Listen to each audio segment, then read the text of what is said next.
الصلاۃ والسلام علی رسول اللہ اما بعد۔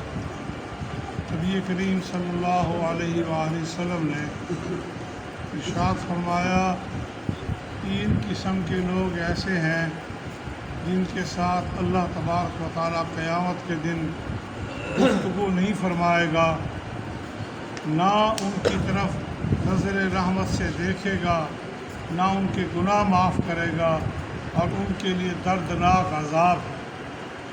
یہ بات جب آپ نے کہی تو ابو ذر غفاری رضی اللہ تعالیٰ عنہ صحابی رسول کے بیٹھے ہوتے، انہوں نے کہا قد خوابوا و خسروا، ناکام ہوئے اور نقصان والے ہو گئے۔ آپ نے پھر یہی کلمات دہرائے، انہوں نے پھر وہی بات کہی، آپ نے پھر 3 مرتبہ آپ نے یہ بات دہرائی۔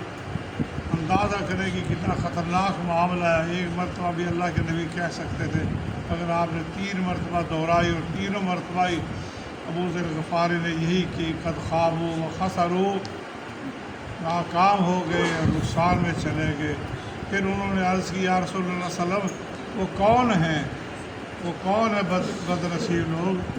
آپ نے فرمایا، ایک تو وہ ہے جو اپنا مال بیچتا ہے جھوٹی قسم کھا، اور ایک وہ ہے جو کسی کے ساتھ بھلائی کرتا ہے پھر اس پر احسان جتلاتا ہے، اور ایک وہ ہے جو اپنی شلوار چادر کو ٹخنے سے نیچے رکھتا ہے۔ فرمایا 3 قسم کے لوگ ایسے ہیں جن کے لیے سخت وعید ہے۔ ہمارے اندر بڑی کمی ہے، اس کی بڑی اصلاح کی ضرورت ہے۔ ہم نے اپنے کپڑے کو، شلوار کو، چادر کو نیچے رکھنا فیشن سمجھ رکھا ہے۔ اللہ کے نبی کی سنت صلی اللہ علیہ وسلم کی، ہمیشہ اپنے کپڑے کو ٹخنے سے اوپر رکھو، اور آدھی پنڈلی تک لے جا سکتے، اس سے اوپر بھی لے جانا جائز نہیں۔ ٹخنے سے لے کر نصف ساق تک، آدھی پنڈلی تک آپ کپڑا رکھ سکتے ہیں، اور آپ کا ٹخنا بہرحال پینٹ پہنی ہے، آپ نے شلوار پہنی ہے، یہ ننگا ہونا چاہیے، ورنہ اس کے لیے آگ کا عذاب۔ ایک اور حدیث میں آپ نے فرمایا، جو اپنا کپڑا ٹخنے سے نیچے رکھے گا اللہ تعالیٰ ان ٹخنوں کو آگ میں جلائے گا۔ سنگین معاملہ ہے۔ جب آپ کپڑے سلوائیں اپنا ناپ ایسا دیں کہ جہاں آپ شلوار رکھتے ہیں وہ کپڑا نیچے جائے نا، یہ نہیں کہ آپ کو دورے کرنے پڑے، نماز کے وقت اوپر کر لیا پھر چھوڑ دیا۔ یہ 24 گھنٹے کا مسئلہ ہے، نماز کے لیے نہیں کہ صرف نماز کے لیے ٹخنے ننگے کر لیے اور اس کے بعد پھر چھوڑ دیے۔ ہر وقت آپ کا لباس جو ہے آپ کے ٹخنے ننگے ہوں، اور وہ لباس آپ کا اوپر ہونا چاہیے، ورنہ آگ کا عذاب۔ آپ نے فرمایا یہ نقصان والے ہو گئے، خسارے والے ہو گئے۔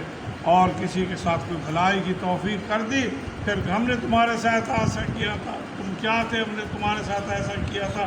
فرمایا یہ احسان جتلانا اللہ تبارک و تعالیٰ کی صفت ہے۔ بندے المنان، اللہ تعالیٰ احسان جتلانے والا۔ بندے کی ضرورت نہیں ہے، بندے کی اوقات نہیں ہے کہ کسی کے ساتھ اللہ کی توفیق سے کوئی بھلائی کر دی پھر اس کو احسان جتلائے کہ ہم نے تیرے ساتھ یہ کیا۔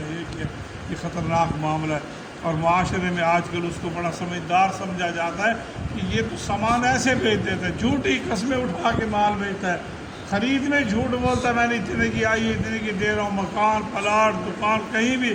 فرمایا جھوٹی قسم کھا کر اپنا سامان بیچنے والا، یہ وہ 3 بد نصیب لوگ ہیں جن کی طرف اللہ تبارک و تعالیٰ نہ نظر رحمت سے دیکھے گا، نہ ان کے سخت ناراضگی کی وجہ سے بات بھی نہیں کرے گا، اور فرمایا ان کے لیے دردناک عذاب ہے۔ بچنا چاہیے۔ اللہ تعالیٰ ہمیں عمل کی توفیق عطا فرمائے۔